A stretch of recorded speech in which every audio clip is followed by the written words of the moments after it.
Hello students, let's continue our class. Okay, हम अभी भारत के 28 राज्य और 9 केंद्र शासित प्रदेशों के बारे में पढ़ रहे हैं, तो इसी को कंटिन्यू करेंगे। तो आज हम देखेंगे मध्य प्रदेश, छत्तीसगढ़ एवं उड़ीसा के बारे में। ठीक है, तो चलिए कंटिन्यू करते हैं हम मध्य प्रदेश से।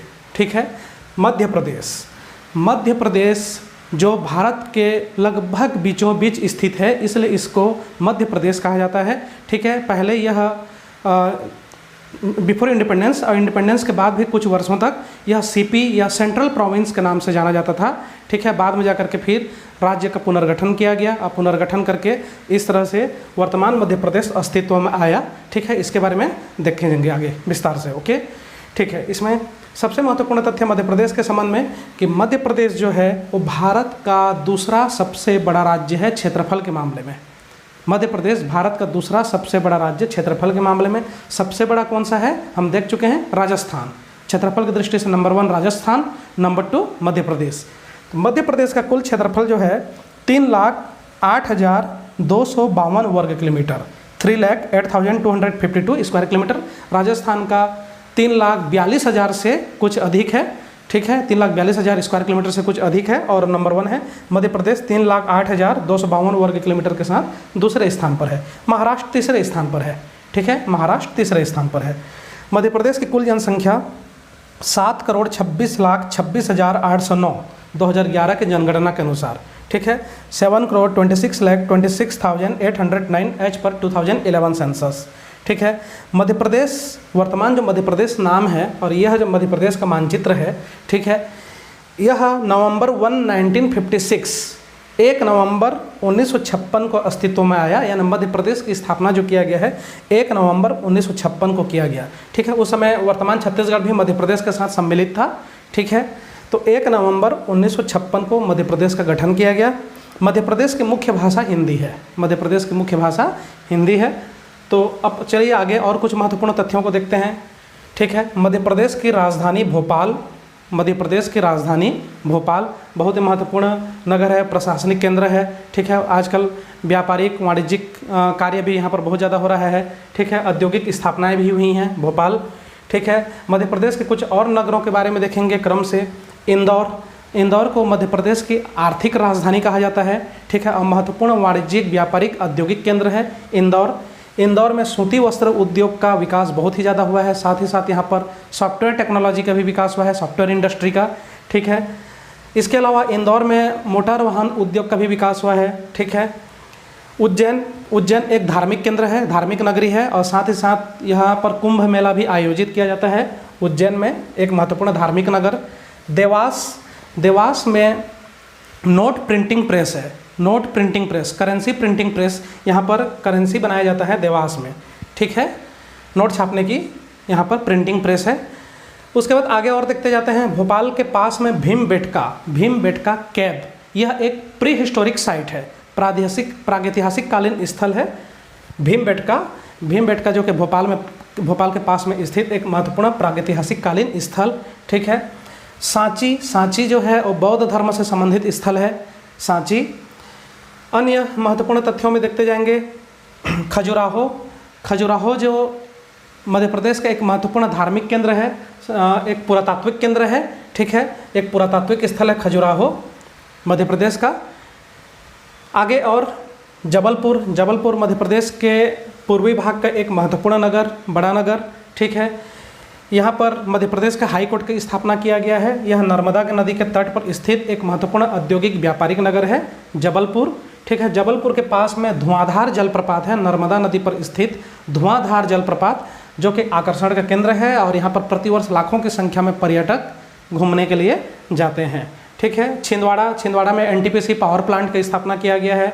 उसके अलावा बालाघाट जो है, बालाघाट जिला खनिज के लिए प्रसिद्ध है। यहाँ पर मैग्नीज, तांबा, ठीक है, इन खनिजों का उत्पादन होता है बालाघाट में। तो बालाघाट जिला जो है वो मैग्नीज के लिए प्रसिद्ध है। ठीक है, रीवा जो कि बघेलखंड का एक महत्वपूर्ण नगर है, रीवा। ठीक है, ग्वालियर जो मध्य प्रदेश के उत्तरी भाग का एक महत्वपूर्ण नगर, ऐतिहासिक नगर ग्वालियर। तो ये मध्य प्रदेश के कुछ महत्वपूर्ण नगर। अन्य तथ्यों में देखते जाएंगे। मध्य प्रदेश के नदियों में तो मध्य प्रदेश के प्रमुख नदियों में सबसे पहला नर्मदा नदी। नर्मदा नदी जो मध्य प्रदेश की सबसे लंबी सबसे बड़ी नदी है, ठीक है, इसका उद्गम अमरकंटक के पास से होती है और प्राय पूरा मध्य प्रदेश को पूर्व से लेकर के पश्चिम तक क्रॉस करती है और आगे जा करके गुजरात में चली जाती है और गुजरात में अरब सागर में जा करके मिल जाती है, ठीक है, खंबात की खाड़ी में जा करके गिरती है, अरब सागर की ही शाखा है, ठीक है। तो इस तरह से नर्मदा नदी मध्य प्रदेश को पूर्व से पश्चिम पूरा का पूरा क्रॉस कर लेती है, ठीक है। अन्य नदियों में चंबल नदी, इंदौर के पास में महू, वहाँ पर इसका उद्गम होता है और उत्तर की तरफ बहती है। चंबल नदी में गांधी सागर बांध, यहाँ पर एक रिजर्वायर बनाया गया है जलाशय गांधी सागर बांध, ठीक है। वहाँ से फिर चंबल नदी राजस्थान में फिर मध्य प्रदेश और राजस्थान की सीमा बनाती है और आगे उत्तर प्रदेश में जाकर के चंबल नदी यमुना नदी में मिल जाती है, ठीक है। अन्य नदियों में बेतवा नदी, केन नदी, ये मध्य प्रदेश की महत्वपूर्ण नदी है। इस पर केन बेतवा लिंक परियोजना चलाई जा रही है। उसके अलावा सोन नदी का उद्गम भी अमरकंटक के पास में ही होती है और इस तरह से सोन नदी आगे जा कर के उत्तर प्रदेश और उत्तर प्रदेश से आगे जा कर के बिहार में छपरा के पास में गंगा नदी में जा कर के मिल जाती है सोन नदी, ठीक है। अन्य नदियों में नर्मदा नदी के दक्षिण में ताप्ती नदी, ठीक है, जिसे तापी रिवर भी कहा जाता है, ताप्ती नदी बैतूल के पास में मुल्ताई नामक स्थान पर इसका उद्गम होता है और आगे जा कर के महाराष्ट्र में, फिर उसके बाद फिर गुजरात में चली जाती है और सूरत के पास में जा कर के यह खंबात की खाड़ी में गिरती है, ठीक है, ताप्ती नदी, रिवर तापी। तो ये मध्य प्रदेश के कुछ महत्वपूर्ण नदियाँ। अन्य महत्वपूर्ण तथ्यों में देखेंगे मध्य प्रदेश की कुछ महत्वपूर्ण पहाड़ियाँ, इसमें विंध्याचल पहाड़ी और सतपुड़ा पहाड़ी, ये दो महत्वपूर्ण पहाड़ियाँ हैं, ठीक है। ये दोनों के दोनों पहाड़ी सबसे प्राचीन पहाड़ियों में से ही एक है। हम अरावली पर्वत के बारे में देख चुके हैं। अरावली पर्वत जो है वो तो प्राचीनतम पहाड़ी है ही, सबसे प्राचीनतम पहाड़ी, ठीक है। विंध्याचल और सतपुड़ा भी कुछ पुराने पहाड़ियाँ हैं। अरावली इतनी पुरानी नहीं है लेकिन फिर भी ये कुछ पुराने पहाड़ियाँ हैं, विंध्याचल एवं सतपुड़ा पहाड़ियाँ। विंध्याचल और सतपुड़ा पहाड़ी के बीच में गहरी खाई जो है, ठीक है, गहरी खाई जो एक हम गॉर्ज तो नहीं कह सकते, गहरी खाई ही कहेंगे, ठीक है। तो यह एक भ्रंश घाटी के रूप में है, रिफ्ट वैली के रूप में, ठीक है, एक जियोलॉजिकल वर्ड है, रिफ्ट वैली के रूप में है। विंध्याचल पहाड़ी और सतपुड़ा पहाड़ी के बीच में एक रिफ्ट वैली, भ्रंश घाटी यानी दरार पड़ गया है, ये कह सकते हैं। उस दरार से होकर के नर्मदा नदी बहती है, ठीक है। अन्य पहाड़ियों में देखेंगे सतपुड़ा पहाड़ी के अंतर्गत ही पंचमढ़ी की पहाड़ी भी आता है। पंचमढ़ी जो कि मध्य प्रदेश का एक प्रसिद्ध पर्यटन केंद्र है, ठीक है। और यहाँ पर धूपगढ़ चोटी स्थित है, 1350 मीटर इसकी ऊंचाई, धूपगढ़ जो कि पंचमढ़ी के पहाड़ी पर ही स्थित है। अन्य पहाड़ियों में महादेव पहाड़ी है, बालाघाट की पहाड़ी है, कैमूर पहाड़ी मैकाल पहाड़ी जो मध्य प्रदेश और छत्तीसगढ़ की सीमा बनाती है, मैकाल पहाड़ी, मैकाल रेंज। उसके अलावा और अन्य पहाड़ियों में कैमूर पहाड़ी है, ठीक है। ये मध्य प्रदेश के कुछ महत्वपूर्ण पहाड़ियाँ हैं, ठीक है। इसके अलावा अन्य तथ्यों में मध्य प्रदेश में बहुत से नेशनल पार्क हैं, टाइगर रिजर्व हैं, ठीक है, टाइगर प्रोजेक्ट हैं। तो मध्य प्रदेश के टाइगर प्रोजेक्ट्स में बड़ी संख्या में टाइगर हैं, ठीक है, टाइगर के लिए प्रसिद्ध है मध्य प्रदेश। इनमें से कुछ महत्वपूर्ण हैं कान्हा नेशनल पार्क जो कि टाइगर प्रोजेक्ट भी है। उसके अलावा आगे बांधवगढ़ नेशनल पार्क, ये भी टाइगर प्रोजेक्ट है। पन्ना नेशनल पार्क, ये भी टाइगर प्रोजेक्ट है, ठीक है।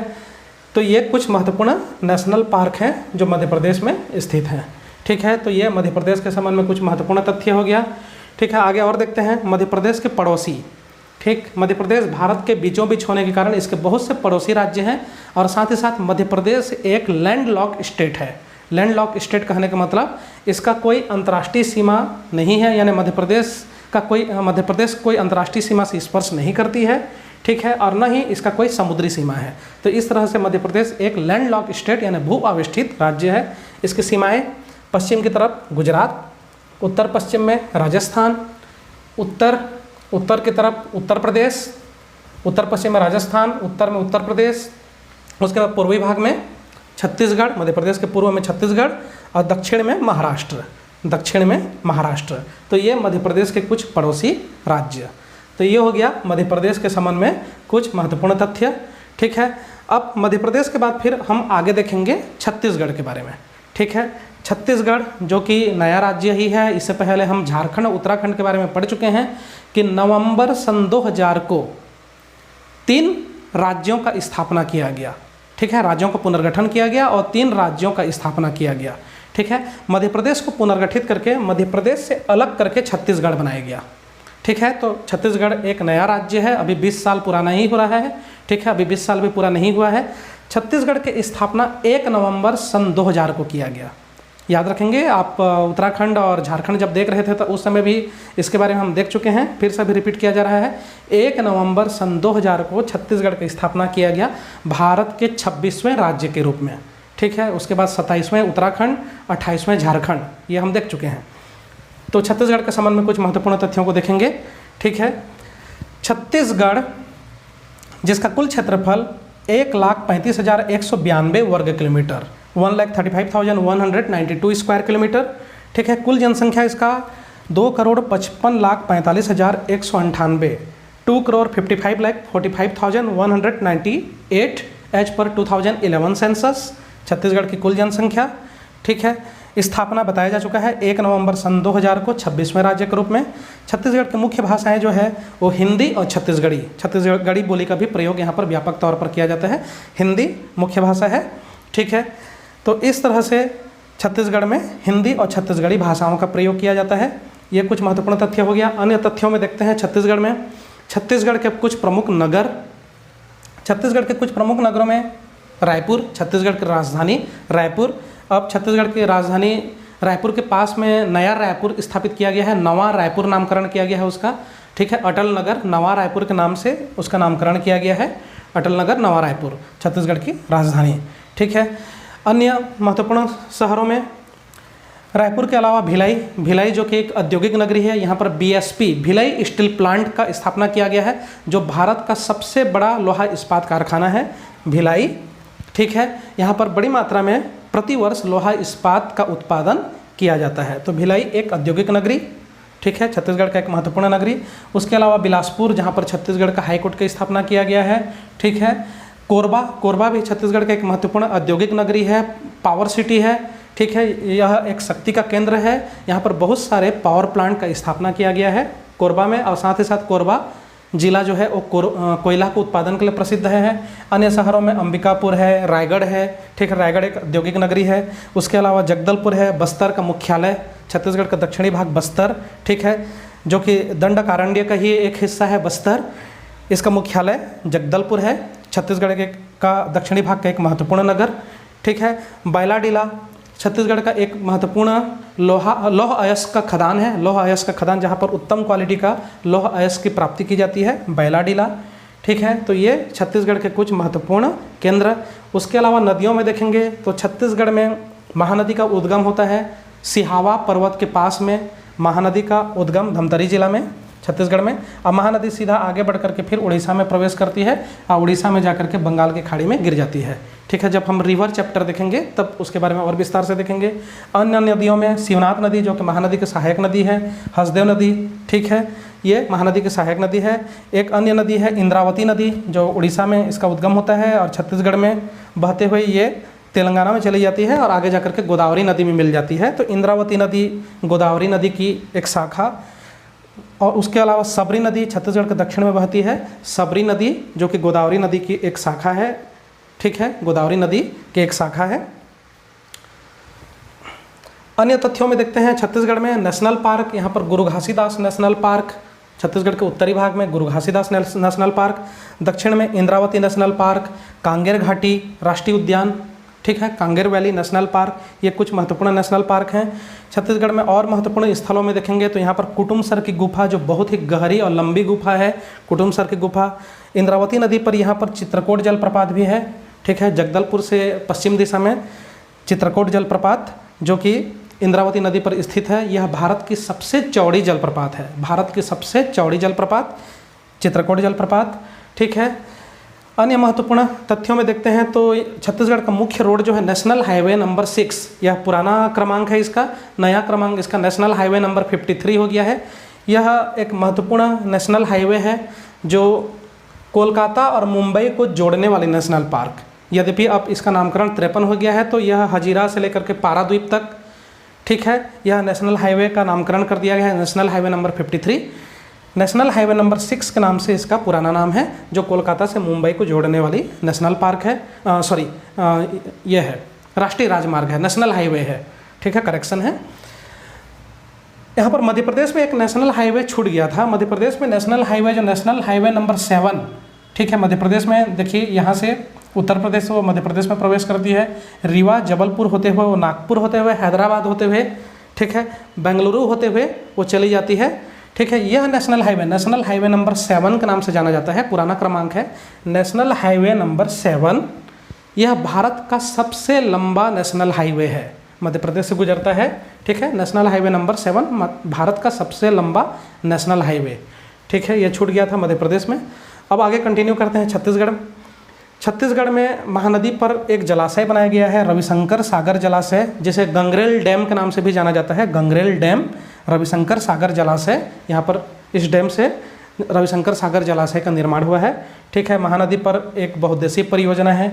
अन्य बहुउद्देशीय परियोजनाओं में हसदेव नदी पर मिनी माता बहुउद्देशीय परियोजना, जो कि हसदेव नदी पर स्थित है, हसदेव परियोजना के नाम से भी जाना जाता है, ठीक है। तो यह महत्वपूर्ण बहुउद्देशीय परियोजना है, ठीक है। मैकाल श्रेणी जो है छत्तीसगढ़ के पश्चिमी भाग में है, मध्य प्रदेश और छत्तीसगढ़ के बीच में सीमा बनाती है, ठीक है। कैमूर पहाड़ी छत्तीसगढ़ के उत्तर पश्चिम में कैमूर पहाड़ी स्थित है। तो ये छत्तीसगढ़ के कुछ महत्वपूर्ण पहाड़ियाँ, ठीक है। छत्तीसगढ़ के पड़ोसी यदि देखते हैं तो छत्तीसगढ़ भी भारत के मध्य पूर्व में स्थित होने के कारण, ठीक है, और लैंड लॉक्ड होने के कारण, यानी यह भी एक भू अवस्थित राज्य है, यानी इसका भी कोई किसी प्रकार से कोई अंतर्राष्ट्रीय सीमा से स्पर्श नहीं करती और न ही इसका कोई जलीय सीमा है छत्तीसगढ़ का। तो यह भी एक भू अवस्थित राज्य है, लैंडलॉक स्टेट है। इसकी सीमाएं कई राज्यों से स्पर्श करती है, देखेंगे।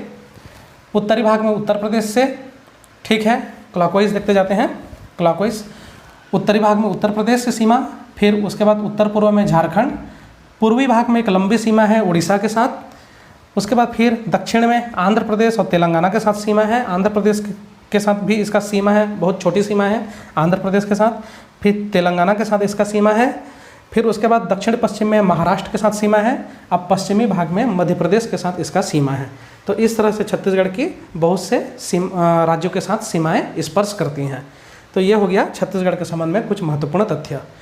आज के लास्ट में देखते हैं उड़ीसा के बारे में, ठीक है। पूर्वी भारत का एक महत्वपूर्ण राज्य उड़ीसा। उड़ीसा इसे प्राचीन काल में कलिंग और उत्कल कई नामों से जाना गया है, ठीक है, उड़ीसा।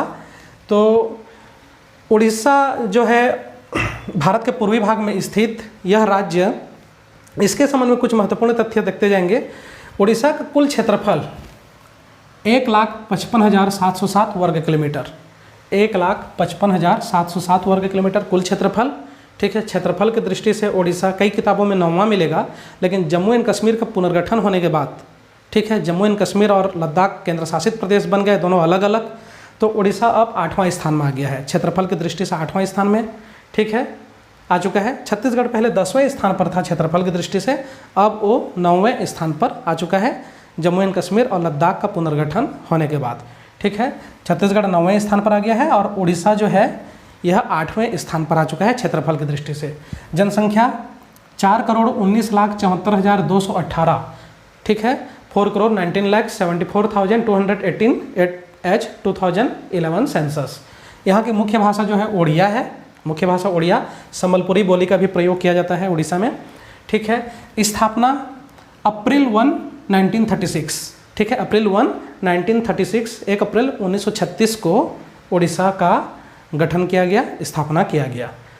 तो यह हो गया प्रारंभिक जानकारी उड़ीसा के संबंध में। कुछ अन्य महत्वपूर्ण तथ्य देखेंगे। उड़ीसा के प्रमुख नदियाँ, सबसे महत्वपूर्ण नदी महानदी जो छत्तीसगढ़ से उद्गम होता है और उड़ीसा में प्रवेश करती है, और महानदी इस पर हीराकुद जलाशय, ठीक है, हीराकुद डैम बनाया गया है संबलपुर के पास में, और एक विशाल जलाशय का निर्माण हुआ है, ठीक है, हीराकुद जलाशय, जो उड़ीसा का एक बहुत बड़ा मल्टीपर्पज़ प्रोजेक्ट है, बहुउद्देशीय परियोजना है।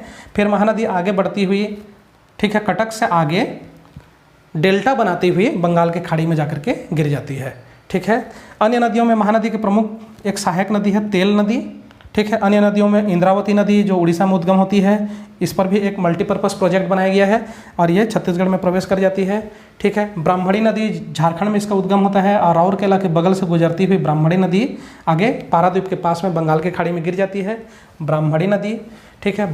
बैतरणी नदी का उद्गम भी झारखंड में होती है और आगे जाकर के बैतरणी नदी बंगाल के खाड़ी में जाकर के गिर जाती है।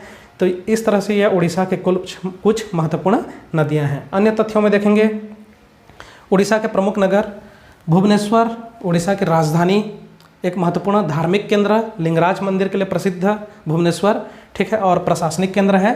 साथ ही साथ नियोजित शहर है, पूरे प्लानिंग के साथ बसाया गया शहर भुवनेश्वर, ठीक है, उड़ीसा की राजधानी, ठीक है। कटक, पूर्वी उड़ीसा का एक ऐतिहासिक नगर और व्यापारिक केंद्र कटक, औद्योगिक केंद्र भी है, ठीक है। पुरी, जगन्नाथपुरी के नाम से प्रसिद्ध है, भगवान जगन्नाथ की मंदिर, ठीक है, पुरी, जो कि एक प्रसिद्ध धार्मिक स्थल है। कोणार्क, सूर्य मंदिर के लिए प्रसिद्ध है कोणार्क, ठीक है। उसके अलावा आगे पाराद्वीप, जो कि उड़ीसा का एक बंदरगाह है पाराद्वीप, साथ ही साथ यहाँ पर गोपालपुर में भी स्थित एक बंदरगाह है, ठीक है, पाराद्वीप बंदरगाह। उसके अलावा संबलपुर महानदी के तट पर स्थित एक महत्वपूर्ण नगर, राउरकेला, जो कि ब्राह्मणी नदी के तट पर स्थित एक महत्वपूर्ण नगर है राउरकेला, जहाँ पर लोहा इस्पात उद्योग का स्थापना किया गया है, ठीक है। राउरकेला एक औद्योगिक नगरी है राउरकेला। तो ये उड़ीसा के कुछ महत्वपूर्ण नगर, ठीक है। यहाँ पर एक और महत्वपूर्ण तथ्य है उड़ीसा का, चांदीपुर के पास में एक आइलैंड है व्हीलर आइलैंड। व्हीलर आइलैंड में मिसाइल टेस्टिंग इत्यादि किया जाता है, ठीक है। ब्रह्मोस हो गया, उसी तरह से पृथ्वी मिसाइल हो गया, अग्नि मिसाइल हो गया, इन मिसाइल्स का यहाँ पर टेस्टिंग किया जाता है, ठीक है, परीक्षण किया जाता है। इसके लिए प्रसिद्ध है व्हीलर आइलैंड, ठीक है। इसका नाम वगैरह भी बदल गया है, हम जब इंडिया साइज एंड लोकेशन देखेंगे, द्वीपों के बारे में देखेंगे, तब और विस्तार से देखेंगे, ठीक है। तो ये उड़ीसा के संबंध में तथ्य। अन्य तथ्यों में देखेंगे तो चिलिका झील, ठीक है, चिलिका झील जो कि बंगाल की खाड़ी ही मुख्य भूमि के अंदर में प्रवेश कर गई है और इस तरह से एक झील का निर्माण हो गया है। इस प्रकार के झील को लैगून लेक भी कहा जाता है, लैगून झील भी कहा जाता है। तो चिलिका झील लैगून झील का एक उदाहरण और भारत का सबसे बड़ा झील है। खारे पानी, ताजे पानी, हर प्रकार के झीलों को यदि मिला दिया जाए तो सबसे बड़ा झील चिलिका झील है भारत का, ठीक है। अन्य तथ्यों में देखते हैं, यहाँ पर कुछ नेशनल पार्क हैं, जैसे सिमलीपाल नेशनल पार्क, यह एक प्रोजेक्ट टाइगर भी है सिमलीपाल नेशनल पार्क, और भितरकणिका नेशनल पार्क, यह भी उड़ीसा का एक महत्वपूर्ण नेशनल पार्क भितरकणिका। यह एक विशेष प्रकार का कछुआ जो होता है, ओविल रिडले के लिए प्रसिद्ध है भितरकणिका, ठीक है। तो ये उड़ीसा के संबंध में कुछ महत्वपूर्ण तथ्य हो गया। उड़ीसा की सीमाएं अब देखते हैं। उड़ीसा के पूर्वी भाग में बंगाल की खाड़ी स्थित है, बे ऑफ बंगाल, ठीक है। उड़ीसा के उत्तर में पश्चिम बंगाल, ठीक है। उड़ीसा के उत्तर और उत्तर पश्चिम में झारखंड। उड़ीसा के पश्चिम में लंबी सीमा बनाती है छत्तीसगढ़ के साथ, ठीक है। और उड़ीसा के